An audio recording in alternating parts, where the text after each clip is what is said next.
সাবেক প্রধানমন্ত্রী শেখ হাসিনা চাচাতো ভাই শেখ সালাউদ্দিন ওরফে শেখ জুয়েল এখন বিধান মল্লিক। ভারতীয় আধার কার্ডে তিনি বনে গেছেন বিধান মল্লিক হিসেবে। তার বাবার নাম শেখ আবু নাসের হলেও নতুন পরিচয়ে বাবা এখন মধীন্দ্রনাথ মল্লিক। নতুন পরিচয়ে চষে বেড়াচ্ছেন ভারতের এই পাশ থেকে ও পাশে।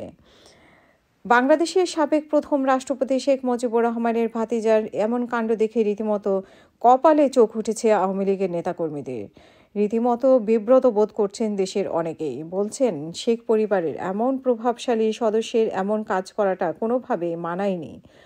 শুধু শেখ জুয়েলই নন, একাধিক সূত্রে জানা গেছে দেশের অন্যতম প্রভাবশালী শেখ পরিবারের অনেক পরিবারের অনেক সদস্যই বর্তমানে ভারতীয় আধার কার্ড গ্রহণ করেছেন। শেখ জুয়েল ভারতীয় আধার কার্ডের একটি কপি ইতিমধ্যে সোশ্যাল মিডিয়ায় ভাইরাল হয়েছে। 2018 সালে খুলনা 2 সংসদীয় আসনের থেকে প্রথম সংসদ সদস্য নির্বাচিত হন শেখ সালাউদ্দিন। 2024 সালেও তিনি আওয়ামী লীগের মনোনয়নে সংসদ সদস্য নির্বাচিত হন। কাগজপত্রে তিনি শেখ সালাউদ্দিন হলেও সর্বত্র তিনি শেখ জুয়েল নামেই পরিচিত ছিলেন।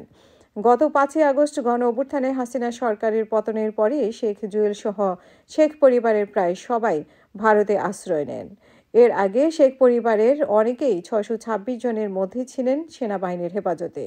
জীবনের নিরাপত্তা চেয়ে তারা বাংলাদেশ সেনাবাহিনীর কাছে আশ্রয় নিয়েছিলেন। পরবর্তী সময় সুযোগ মতো ক্যান্টনমেন্টের নিরাপত্তা হেফাজতে থেকে বের হয়ে সীমান্ত পেরিয়ে ভারতে চলে যান।